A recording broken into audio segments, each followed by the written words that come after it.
तो एक बार फिर आप सभी का स्वागत है। और आरआरबी एनटीपीसी का जो अभी हाल ही में इसका एग्ज़ाम चल रहा है 6 जून का ऑल शिफ्ट का मैं पेपर एनालिसिस कराने वाला हूं। अब मैं क्वेश्चंस यहाँ पे तो शेयर नहीं करूंगा, क्योंकि मैं आपको ये बता दूंगा कि किस टॉपिक से कितने क्वेश्चंस पूछे गए हैं और कौन कौन से टॉपिक पूछे गए हैं, सबसे कठिन जीके जीएस में क्या रहा है। तो ये पूरा मैं आपके सामने यहाँ पे एनालिसिस कराने वाला हूँ, रिव्यू दिखाने वाला हूँ कि जो 6 जून का एग्ज़ाम हुआ है अभी आपका ऑल शिफ्ट का, जितने भी करंट अफेयर्स हो या जीके जीएस हो, कोई भी जीके जीएस का टॉपिक हो, पूरा मैं आपके यहाँ पे सामने रिव्यू लेकर आया हूँ। तो जो 6 जून का अभी हाल ही में इसका एग्जाम फिनिश हुआ है ऑल शिफ्ट का, तो जिस जिस टॉपिक से क्वेश्चंस पूछे गए हैं वो टॉपिक यहाँ पे मैं आपको एनालिसिस कराने वाला हूँ। तो यहाँ पे मैं सबसे पहले करंट अफेयर्स की बात करूँ तो इसके पहले तो जो अभी आरपीएफ का एग्जाम हुआ है, एसआई एएलपी यानी कि रेलवे में 2024 में जो भी एग्जाम हुए हैं उसमें 10 से 12 करंट अफेयर्स के क्वेश्चंस पूछे गए हैं, लेकिन इसमें 10 से 12 ना पूछकर 20-20 क्वेश्चंस पूछे गए हैं सिर्फ करंट अफेयर्स के ही। तो अब आप समझ लीजिए कि करंट अफेयर्स कितना ज़्यादा इंपॉर्टेंट है पढ़ना, क्योंकि बिना करंट अफेयर्स में जीके जीएस का कोई स्कोर ही नहीं बन पाएगा। तो 20 क्वेश्चंस पूछे जा रहे हैं करंट अफेयर्स के ही सिर्फ। अब 20 क्वेश्चंस में कौन कौन से टॉपिक पढ़ना है करंट अफेयर्स में?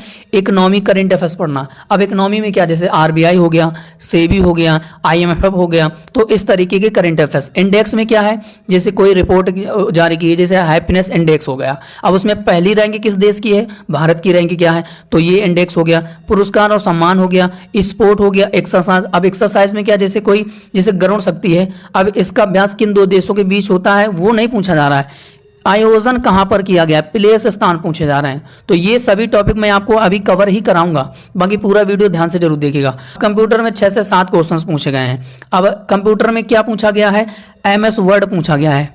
जो एमएस वर्ड होता है, पावर पॉइंट हो गया, तो इस तरीके के इससे क्वेश्चंस कंप्यूटर से पूछे गए हैं। एशियंट में 3 से 4 क्वेश्चंस पूछे गए हैं। बायोलॉजी में 8 से 9 क्वेश्चंस पूछे गए हैं। अब बायोलॉजी में क्या आपको सबसे ज़्यादा ध्यान देना, देखो अभी तक के जो शिफ्ट में एग्जाम हुआ है, जो भी स्टूडेंट ने बताया है बाहर आके कि प्लांट किंगडम एक टॉपिक नहीं होता है बायोलॉजी में, तो उससे कम 4 से 5 क्वेश्चंस लगातार ही पूछ दिया गया एक ही शिफ्ट में। तो प्लांट किंगडम, तो ये टॉपिक मैं आपको कवर कराऊंगा, क्योंकि इंपॉर्टेंट है। जब अभी एग्जाम में पूछा जा रहा है तो अगली शिफ्ट में भी पूछा जाएगा। जनगणना से एक क्वेश्चन पूछा गया है, लेकिन किसी किसी शिफ्ट में पंचवर्षीय योजना से क्वेश्चन नहीं पूछा गया है। ठीक है, तो जरूरी नहीं है कि पंचवर्षीय योजना से क्वेश्चन नहीं आएगा, हो सकता है कि आपकी शिफ्ट में पूछ लिया जाए। वर्षीय योजना तो पढ़ना ही पढ़ना है, जनगणना पढ़ना है। केमिस्ट्री में देखो 2 क्वेश्चंस पूछे गए हैं, और फिजिक्स में तो नहीं पूछा गया। कोई स्टूडेंट कह रहा था कि फिजिक्स तो आई नहीं थी, और केमिस्ट्री के थे सबसे ज़्यादा बायोलॉजी क्वेश्चंस आए थे। केमिस्ट्री फिजिक्स में 1-1, 2-2 क्वेश्चन पूछे गए थे। बाकी जियोग्राफी में बात करूं, जैसे आपको नदियां पढ़ना है, कौन सी नदी कहां से निकलती है, क्योंकि ऐसे क्वेश्चंस पूछे गए हैं। और इसके बाद जो सीमावर्ती राज्य है, यानी कि जो तटीय सीमावर्ती राज्य हैं कौन कौन से हैं, ये पूछे गए हैं क्वेश्चंस। तो ये सीमावर्ती राज्य आपको भी पढ़ना है। और इसके बाद आर्टिकल हो गया। पॉलिटी में बात करें तो आर्टिकल आपको अनुच्छेद पढ़ना है। जो 5 प्रकार की रिटें हैं वो भी पढ़ना है, जैसे परमादेश हो गया, अधिकार परीक्षा हो गया, उत्प्रेषण हो गया ना, तो ये सभी रिट मैं आपको कवर करा दूंगा। संशोधन अधिनियम कि किस संविधान संशोधन द्वारा क्या जोड़ा गया है, कौन सा संविधान संशोधन द्वारा तो किस चीज़ को हटाया गया, तो ऐसे पॉलिटी में क्वेश्चंस पूछे गए हैं। मुगल काल से क्वेश्चंस पूछे गए हैं। और क्रांतियां, जो आंदोलन है, जैसे सविनय अवज्ञा आंदोलन कब शुरू किया गया, असहयोग आंदोलन कब शुरू किया गया, कांग्रेस अधिवेशन कब हुआ, तो इस तरीके से। तो ये जितने भी 9 टॉपिक हैं, ये 9 टॉपिक आपको कवर करना है। और यही बस इतना ही पढ़ते रहेंगे ना, तो आपकी शिफ्ट में जब आप एग्जाम देने जाएंगे, अगर ये टॉपिक कवर हो गए आपके, तो आपसे कम 30 से 35 क्वेश्चन आपके स्कोर जीएस में आराम से बन जाएगा। तो ये 9 टॉपिक हैं जो कि मैं आपको अभी कवर कराने वाला हूं। तो चलिए स्टार्ट करते हैं। तो पहला क्वेश्चन आपके सामने बनेगा कि अमरबेल निम्न में से किसका एक उदाहरण है। तो अमरबेल निम्न में से किसका एक उदाहरण है, तो राइट आंसर हो जाएगा परजीवी। तो ऑप्शन से बी इसका राइट आंसर हो जाएगा। तो ये चीज़ आपको याद रखना है। अगला है कि रोमन रोलैंड पुस्तक पुरस्कार 2024 किसने जीता है या किसे प्रदान किया गया है, तो राइट आंसर हो जाएगा पंकज कुमार चटर्जी। तो ऑप्शन से सी इसका राइट आंसर हो जाएगा। चलिए अगला है कि नीति आयोग की एक रिपोर्ट के अनुसार वर्ष 2013-14 से 2022-23 तक कितने करोड़ भारतीय बहुआयामी गरीबी से बाहर निकलकर आ गए हैं, तो राइट आंसर हो जाएगा इसका हमारा 24.82 करोड़ लोग जो है गरीबी रेखा से बाहर निकल कर आए। तो ऑप्शन बी इसका राइट आंसर हो जाएगा। तो ये आपको याद रखना है। अगला है कि किस देश को खसरा और रुबेला चैंपियन पुरस्कार से सम्मानित किया गया है, तो भारत को किया गया है। तो ऑप्शन डी इसका राइट आंसर हो जाएगा। अगला है कि किस संशोधन द्वारा मतदान की आयु 21 वर्ष से घटाकर 18 वर्ष कर दी गई थी? तो राइट आंसर हो जाएगा इसका हमारा ऑप्शन ए 61वां संविधान संशोधन 1988। तो option A will be the right answer हो जाएगा। और ये वही टॉपिक के क्वेश्चंस आपको मैं कवर करा रहा हूं जो अभी लेटेस्ट में यानी कि 6 जून में जितने भी 3 शिफ्ट में एग्जाम हुआ है, तीनों शिफ्ट में जो टॉपिक के क्वेश्चंस पूछे गए हैं वो टॉपिक है मैं यहाँ पे आपको कवर करा रहा हूँ। अगला है कि किसने त्रिपुरा के दूसरे राज्य स्तरीय शहरी समृद्धि उत्सव का उद्घाटन किया है? तो किसने किया है? तो राइट आंसर हो जाएगा माणिक शाह। तो option A will be the right answer हो जाएगा। अगला है कि किसने प्रीतिजर वास्तुकला पुरस्कार 2024 जीता है? तो किसे प्रदान किया गया है प्रीतिजर वास्तुकला पुरस्कार 2024? तो रिकिन यामामोटो। तो ऑप्शन डी डॉग इसका राइट आंसर हो जाएगा। अगला है कि ब्लूमबर्ग की एक रिपोर्ट के अनुसार किस देश का शेयर बाजार हांगकांग को पीछे छोड़ते हुए वैश्विक स्तर पर चौथा सबसे बड़ा इक्विटी बाजार बन गया है? वेरी इंपॉर्टेंट बनेगा। तो भारत इसका राइट आंसर हो जाएगा। तो भारत जो है हांगकांग को पीछे छोड़ते हुए चौथा सबसे बड़ा इक्विटी मार्केट बना है। तो अब भारत इसका राइट आंसर हो जाएगा। अगला है कि 42वें संशोधन के अनुसार नागरिकों के 10 मौलिक कर्तव्य थे, 11वें को किस संशोधन द्वारा जोड़ा गया है? तो राइट आंसर हो जाएगा इसका हमारा ऑप्शन बी 86वां संविधान संशोधन 2002। तो ऑप्शन बी इसका राइट आंसर हो जाएगा। अगला है कि विश्व रक्षा शो 2024 कहां पर आयोजित किया गया है? तो राइट आंसर हो जाएगा सऊदी अरब के रियाद में। तो ऑप्शन बी इसका राइट आंसर हो जाएगा। अगला है कि हमीदा बानो बेगम किस मुगल शासक की पत्नी थी? तो राइट आंसर हो जाएगा इसका हमारा ऑप्शन बी हुमायूं। तो Humayun will be the right answer हो जाएगा। अगला है कि किस देश ने पहली यूईएफए महिला राष्ट्र लीग जीता है? तो किस देश ने जीत लिया है? तो राइट आंसर हो जाएगा स्पेन। तो option D will be the right answer हो जाएगा। अगला है कि स्वच्छ सर्वेक्षण 2023 में कौन सा शहर देश में सबसे स्वच्छ राजधानी शहर है? तो ऑप्शन सी इसका राइट आंसर हो जाएगा भोपाल। तो option C will be the right answer हो जाएगा। अगला है कि कौन सा हरी शैवाल का उदाहरण है? तो राइट आंसर हो जाएगा क्लेमाइडोमोनास। तो ऑप्शन सी इसका राइट आंसर हो जाएगा। यानी कि क्लेमाइडोमोनास की अगर हम लोग बात करें तो ये रुके हुए पानी और गीली मिट्टी में, साथ ही साफ पानी, समुद्र के पानी में और यहाँ तक कि बर्फ में पाया जाता है। तो ये जीव आपको ये याद रखना है। अब यहाँ पे तो क्लेमाइडोमोनास के बारे में बात करें तो समूह के समूह में रखा गया है, तो क्लोरोफाइसी समूह में रखा गया है। क्रम याद रखना, उसका ये नाम है, वैज्ञानिक नाम क्लेमाइडोमोनास, फाइलम तो क्लोरोफाइटा है, ठीक है, और श्रेणी जीनस की श्रेणी में रखा गया है। तो ये इसके बारे में आपको याद रखना है। अब यहाँ पे अगर मैं आपको बताऊं, मेनायरिया की अगर हम लोग बात करें तो ये भूरी प्रकार के शैवाल होते हैं। इसे केल्प के नाम से जाना जाता है। आमतौर पर गहरे समुद्र में ये पाई जाती है। तो ये चीज़ आपको ये याद रखना। अब सरगासम की बात करें तो ये भी भूरे शैवाल हैं, ठीक है, और ये समुद्री शैवाल हैं, समुद्र में पाए जाते हैं।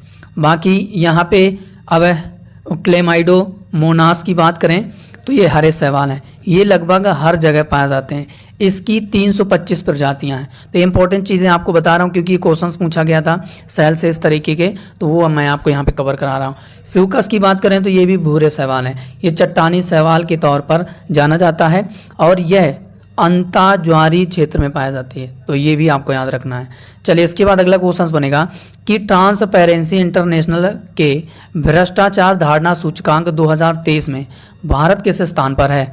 तो सर इसका राइट आंसर हो जाएगा ऑप्शन डी 93 स्थान पर है। तो D will be the right answer हो जाएगा। अगला है कि निम्नलिखित में से कौन सा संवैधानिक संशोधन शिक्षा का अधिकार प्रदान करता है? तो राइट आंसर हो जाएगा इसका हमारा 86वां संविधान संशोधन 2002। तो ऑप्शन ए इसका राइट आंसर हो जाएगा। अगला है कि किसने बैडमिंटन के फ्रेंच ओपन पुरुष युगल का खिताब जीता है? तो किसने जीता है? तो सर इसका राइट आंसर हो जाएगा सात्विक साईराज रंकीरेड्डी और चिराग शेट्टी। तो ए और बी इसका राइट आंसर हो जाएगा। तो option C will be the right answer हो जाएगा। अगला है कि वर्ष 2023 में यूपीआई ने कितने लाख करोड़ रुपए का रिकॉर्ड लेन देन किया है? वेरी इंपॉर्टेंट, क्योंकि ये इकोनॉमी करंट अफेयर है तो पूछा जाएगा, क्योंकि हर शिफ्ट में पूछा जा रहा है, इसीलिए मैं लेकर आया हूँ। तो 18 लाख करोड़। तो ऑप्शन डी इसका राइट आंसर हो जाएगा।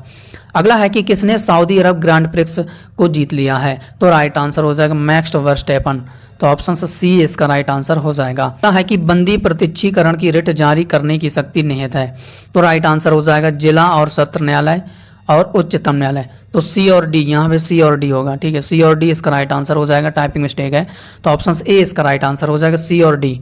तो ये आपको याद रखना है, क्योंकि जो सत्र न्यायालय है वो भी रिट जारी करता है, उच्च न्यायालय भी रिट जारी करता है, जो सुप्रीम कोर्ट है आर्टिकल 32 के तहत रिट जारी करता है, और ये 226 के तहत रिट जारी करता है। तो ये चीज़ आपको याद रखना है, यानी कि सर्वोच्च न्यायालय 32 के तहत रिट जारी करता है, 226 के तहत उच्च न्यायालय संविधान के अनुसार रिट जारी करता है। अब कौन कौन सी रिट हैं ये भी आप एक नज़र देख लो, जैसे उत्प्रेषण। अब उत्प्रेषण का मतलब क्या है कि सूचित करना या प्रमाणित होना। निषेध का मतलब क्या है कि अवैध आदेशों को रोकना, ठीक है, तो ये भी आपको याद रखना है। बंदी प्रत्यक्षीकरण सशरीर उपस्थित होना, और परमादेश मना करना, तो ये भी आपको याद रखना है। और अधिकार परीक्षा, तुम्हें क्या अधिकार है, अवैध कब्जा। अब ऐसे जैसे कोई सरकारी नौकरी है, ये जैसे एक बंदा है, अब इसने गलत तरीके से सरकारी नौकरी पा लिया, तब उस पर जो कार्रवाई होगी, उस पर जो रिट लगेगी वो अधिकार परीक्षा रिट लगेगी। तो कि तुम्हें क्या अधिकार है, तुमने कैसे कब्जा कर लिया, तुमने ये इलीगल वाला, तो ये चीज़ें हैं जो कि अधिकार परीक्षा के अंतर्गत आता है। तो ये चीज़ आपको याद रखना। परमादेश क्या है, मना करना। तो ये चीज़ें, क्योंकि 5 रेट हैं, 1 2 3 4 5, पाँचों रेट याद रखना, क्योंकि रेट से क्वेश्चंस पूछे गए हैं।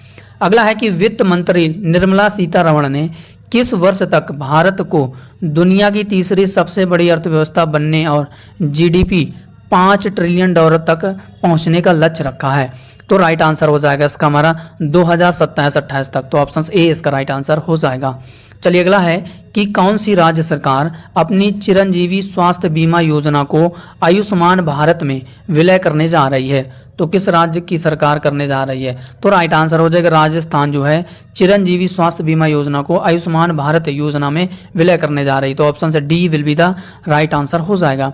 किसे पीवी नरसिम्हा राव मेमोरियल पुरस्कार से सम्मानित किया गया है, तो Ratan Tata will be the right answer हो जाएगा। अगला है कि निम्नलिखित में से कौन सी नदी बार बार अपनी धारा बदलती है, तो कौन सी नदी है, तो राइट आंसर हो जाएगा option A will be the right answer हो जाएगा।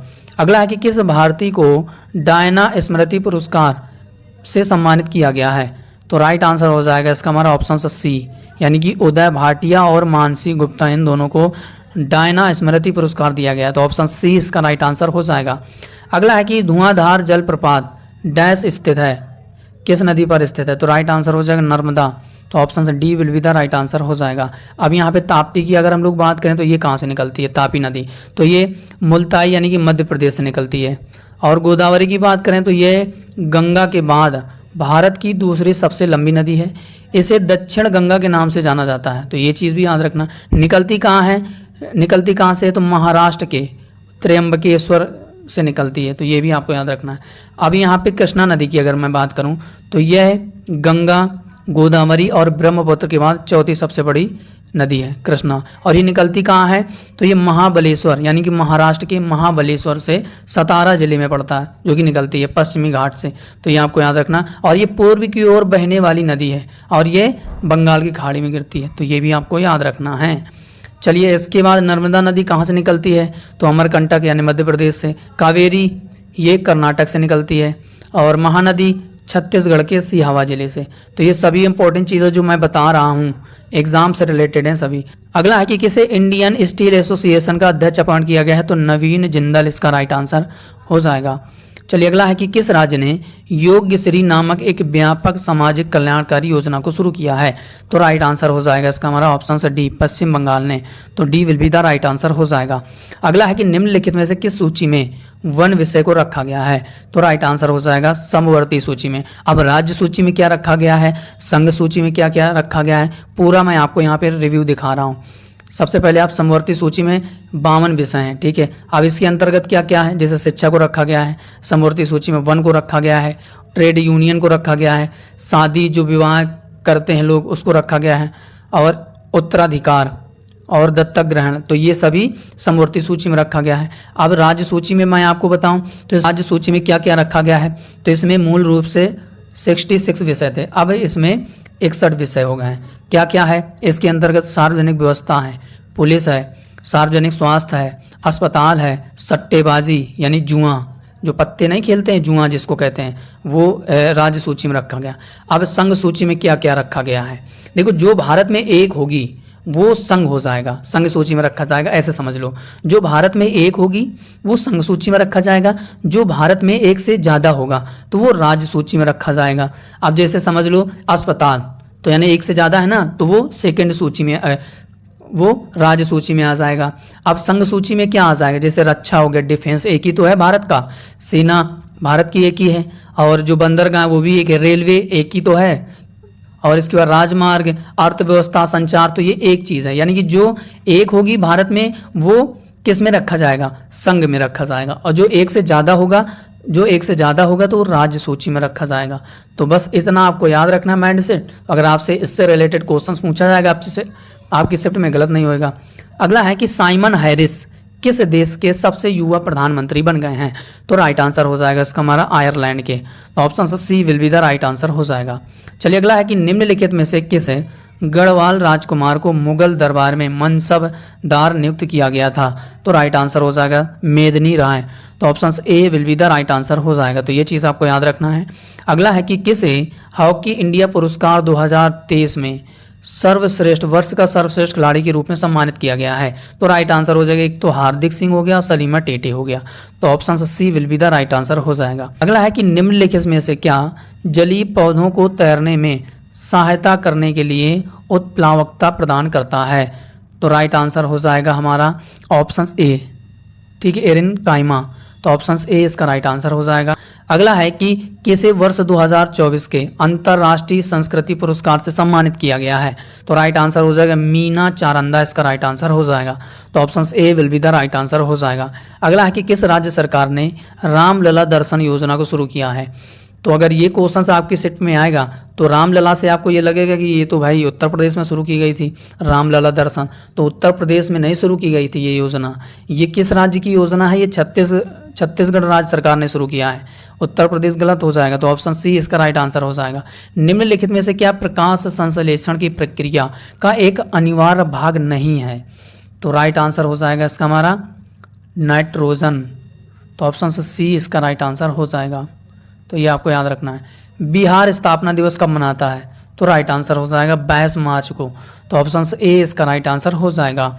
अगला है कि निम्नलिखित में से कौन सा एक पौधा मांसाहारी पौधा है, तो राइट आंसर हो जाएगा इसका हमारा ड्रोसेरा इसका राइट आंसर हो जाएगा, तो ऑप्शन बी इसका राइट आंसर हो जाएगा। अगला है कंप्यूटर के क्वेश्चन 6 से 7 पूछे गए हैं, वो भी MS वर्ड के लगातार पूछे गए हैं।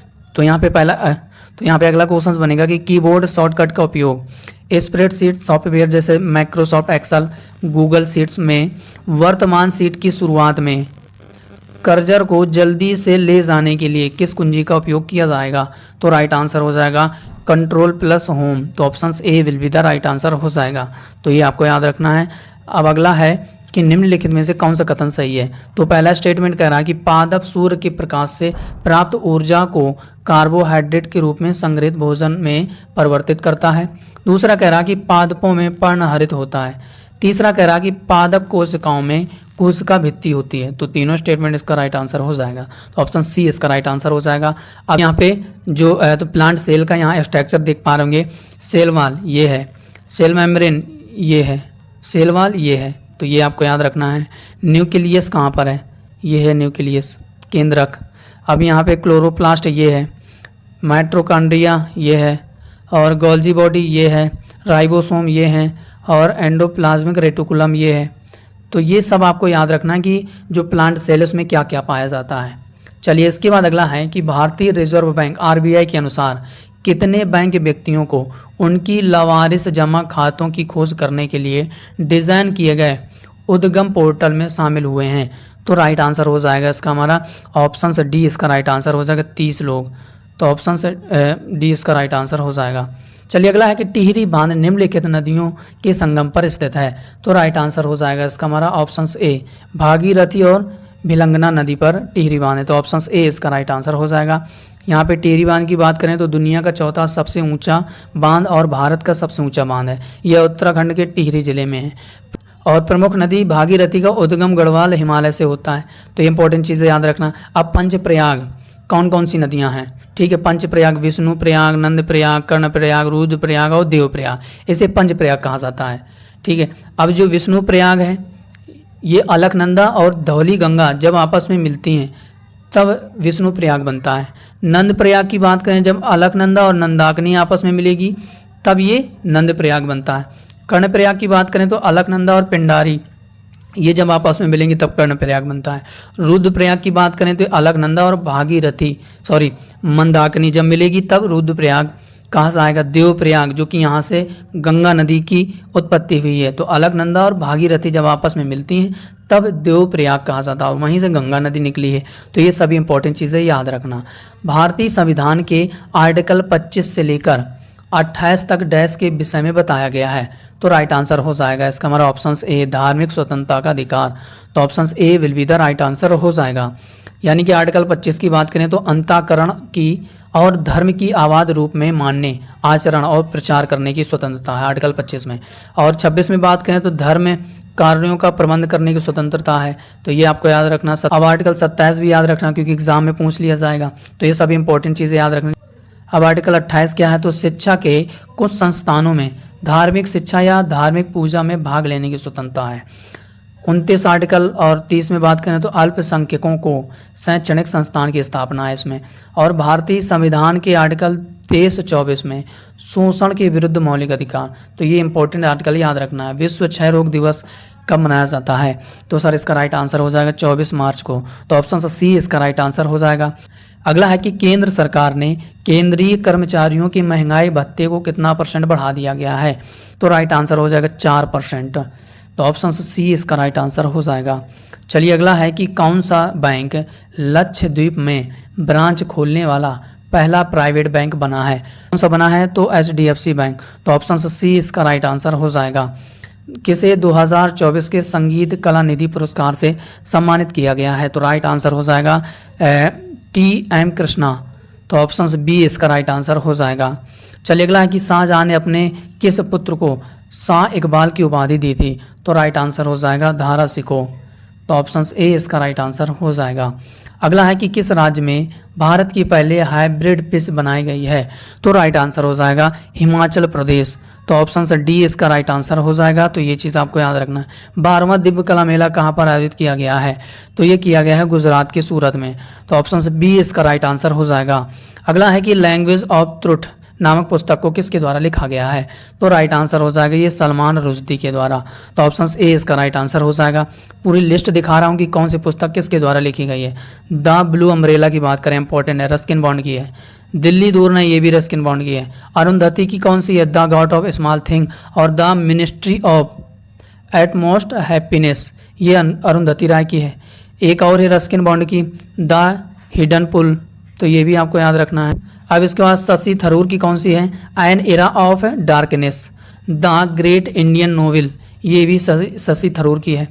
अब इसके बाद विक्रम सेठ की कौन सी पुस्तक है, a suitable boy, the golden gate, Vikram Seth की ये भी है। सौरभ गांगुली की कौन सी है, century is not enough, important है ये। और सचिन तेंदुलकर की कौन सी है, प्लेइंग इट माई वे, तो ये दोनों आपको ज़्यादा इम्पोर्टेंट है। चलिए इसके बाद अगला है कि प्रधानमंत्री नरेंद्र मोदी ने उत्तर प्रदेश के अयोध्या धाम रेलवे स्टेशन से कितनी अमृत भारत ट्रेनों को हरी झंडी दिखाकर रवाना किया है, तो राइट आंसर हो जाएगा 2, तो ऑप्शन बी इसका राइट आंसर हो जाएगा। MS वर्ड एप्लीकेशन में कंट्रोल प्लस इक्वल की का प्रयोग किसके लिए किया जाता है, तो राइट आंसर हो जाएगा सब स्क्रिप्ट के लिए, तो ऑप्शन ए इसका राइट आंसर हो जाएगा। अगला है कि इसरो ने किस नाम से सबसे पहले रियूसेबल लॉन्च व्हीकल का सफल परीक्षण किया है, तो सर इसका राइट आंसर हो जाएगा हमारा ऑप्शन सी पुष्पक, तो पुष्पक इसका राइट आंसर हो जाएगा। तो ये चीज़ आपको याद रखना है। निम्नलिखित में से कौन सा उत्तर प्रदेश का पहला मुद्रित समाचार पत्र है, तो राइट आंसर हो जाएगा इसका हमारा ऑप्शन डी बनारस अखबार, तो ऑप्शन डी इसका राइट आंसर हो जाएगा। फतेहपुर सीकरी की स्थापना मुगल साम्राज्य की राजधानी के रूप में डैश द्वारा की गई थी, तो राइट आंसर हो जाएगा अकबर के द्वारा, तो ऑप्शन ए इसका राइट आंसर हो जाएगा। अगला है कि MS वर्ड 2010 में निम्नलिखित में से किस विकल्प का उपयोग केवल अनफॉर्मेटेड टेक्स्ट को छोड़कर सिलेक्शन से सभी फॉर्मेटिंग को हटाने के लिए किया जाता है। तो राइट आंसर हो जाएगा इसका हमारा क्लियर ऑल फॉर्मेटिंग। तो ऑप्शन सी इसका राइट आंसर हो जाएगा। अगला है कि पौधों में लचीलापन निम्नलिखित में से किस ऊतक के कारण होता है? तो राइट आंसर हो जाएगा कोलिन काइमा के कारण। तो ऑप्शन ए इसका राइट आंसर हो जाएगा। यानी कि जो अब यहाँ पे अगर पैरेन्काइमा की बात करें तो यह ऊतक पौधों में सबसे आम और प्रचुर मात्रा में होता है, जो पतली भित्ति वाली जीवित कोशिकाओं से बना होता है, जिसमें एक विशिष्ट नाभिक होता है। पैरेन्काइमा का मुख्य कार्य भोजन को संग्रहित करना और पचाना इंपॉर्टेंट है, याद रखना। इस क्लेरेन्काइमा की बात करें तो ये एक लिग्नाइट सपोर्टिंग ऊतक होता है, तो ये चीज़ आपको याद रखना। और ये पौधों को यांत्रिक क्षमता प्रदान करता है, तो ये काफ़ी ज़्यादा इंपॉर्टेंट पॉइंट है, तो याद रखना। अगला है कि भारतीय राष्ट्रीय कांग्रेस की स्थापना किसके द्वारा की गई थी? तो ए.ओ. ह्यूम के द्वारा। तो ऑप्शन से ए इसका राइट आंसर हो जाएगा। बाकी कांग्रेस के 1888 के अधिवेशन की अध्यक्षता प्रथम अंग्रेज जॉर्ज यूल थे। कांग्रेस के पहले अध्यक्ष व्योमेश चंद्र बनर्जी थे। कांग्रेस के सबसे युवा अध्यक्ष कौन थे? अब्दुल कलाम आज़ाद थे। मोतीलाल नेहरू 1919 में अमृतसर कांग्रेस अधिवेशन की अध्यक्षता की थी, तो ये याद रखना। माइक्रोसॉफ्ट वर्ड 2016 में एक नया दस्तावेज खोलते सम default font size dash point होता है, तो 11। तो ऑप्शन सी इसका राइट आंसर हो जाएगा। अगला है कि एमएस वर्ड 2016 में वाटरमार्क बटन किस टैब के तहत उपलब्ध है? तो सर इसका राइट आंसर हो जाएगा डिज़ाइन। तो ऑप्शन सी इसका राइट आंसर हो जाएगा। अगला है कि निम्नलिखित में से कौन सा कीबोर्ड शॉर्टकट एमएस वर्ड में सेव एज विकल्प ओपन करता है? तो राइट आंसर हो जाएगा F12। तो ऑप्शन से डी इसका राइट आंसर हो जाएगा। अगला है कि मैलस डोमेस्टिका किसका वैज्ञानिक नाम है? तो राइट आंसर हो जाएगा सेब के पेड़ का। तो ऑप्शन से डी इसका राइट आंसर हो जाएगा। यहाँ पे नीम की बात करें तो अजदिराचटा इंडिका इसका वैज्ञानिक नाम है। बरगद का वैज्ञानिक नाम फिकस है, याद रखना। बांस का क्या है? बाम्बोसा, ठीक है, तो ये आपको याद रखना है। तुलसी का वैज्ञानिक नाम क्या है? आपसे पूछ लिया जाए। ऑक्सीमम सेक्टम तुलसी का वैज्ञानिक नाम है। चंदन का वैज्ञानिक नाम क्या है? संताल एल्बम। मनी प्लांट का तो याद रखना एपीप्रेमनम ऑरियम। पुदीना का मेंथा, तो ये आपको याद रखना है क्योंकि एग्जाम में पूछा गया है किसी शिफ्ट में, तो ये आपसे भी अगली शिफ्ट में पूछा जा सकता है। तम्बाकू का निकोटीना और ड्रमस्टिक मोरिंगा ओलिफेरा। कपास का गॉसिपियम हार्बेसम, तो ये वैज्ञानिक नाम याद रखना है। अगला है कि गांधी इरविन समझौता भारत के निम्नलिखित में से किस आंदोलन से संबंधित है? तो राइट आंसर हो जाएगा इसका हमारा सविनय अवज्ञा आंदोलन। तो ऑप्शन से बी इसका राइट आंसर हो जाएगा। यानी कि असहयोग आंदोलन गांधी जी के नेतृत्व में पहला जन आंदोलन था, ये आपको याद रखना है। 1920 में शुरू किया गया था। इसका मुख्य लक्ष्य क्या था? स्वराज प्राप्ति के लिए असहयोग आंदोलन चलाया गया था। रॉलेट एक्ट की बात करें तो 6 फरवरी 1919 को पारित किया गया था। गांधी जी ने इस अधिनियम को काला अधिनियम कहा था, रॉलेट एक्ट को, तो ये आपको याद रखना है। बाकी रॉलेट एक्ट के दौरान जेम्स फोर्ड ब्रिटिश वायसराय थे। रॉलेट एक्ट के दौरान भारत छोड़ो प्रस्ताव 8 अगस्त 1942 को पारित हुआ था, तो ये भी इंपॉर्टेंट चीज़ है। मैं आपको बता रहा हूँ कि किसी न किसी शिफ्ट में पूछ दिया जाएगा। क्रिप्स मिशन की विफलता भारत छोड़ो आंदोलन का तत्कालीन कारण था, और इस आंदोलन के दौरान उठाया गया प्रसिद्ध नारा क्या था? भारत छोड़ो था, तो ये आपको याद रखना है। अगला है कि किसने कॉलेज के छात्रों की रोजगार क्षमताओं को बढ़ावा देने के लिए स्वयं प्लस पोर्टल को लॉन्च किया है? तो किसने लॉन्च किया है? तो सर इसका राइट आंसर हो जाएगा धर्मेंद्र प्रधान। तो ऑप्शन से बी इसका राइट आंसर हो जाएगा। अगला है कि आंध्र महिला सभा के संस्थापक कौन थे? तो राइट आंसर हो जाएगा इसका हमारा ऑप्शन बी दुर्गाबाई देशमुख। तो ऑप्शन बी इसका राइट आंसर हो जाएगा। भारतीय नौसेना किस देश की नौसेना के साथ मिलकर द्विपक्षीय अभ्यास समुद्र लक्ष्मण आयोजित करती है? इंपॉर्टेंट है, तो राइट आंसर हो जाएगा मलेशिया के साथ। तो ऑप्शन से बी इसका राइट आंसर हो जाएगा। तो ये चीज़ आपको याद रखना है। अगला है कि निम्न में से दोहरी सरकारी प्रणाली किसने शुरू किया था?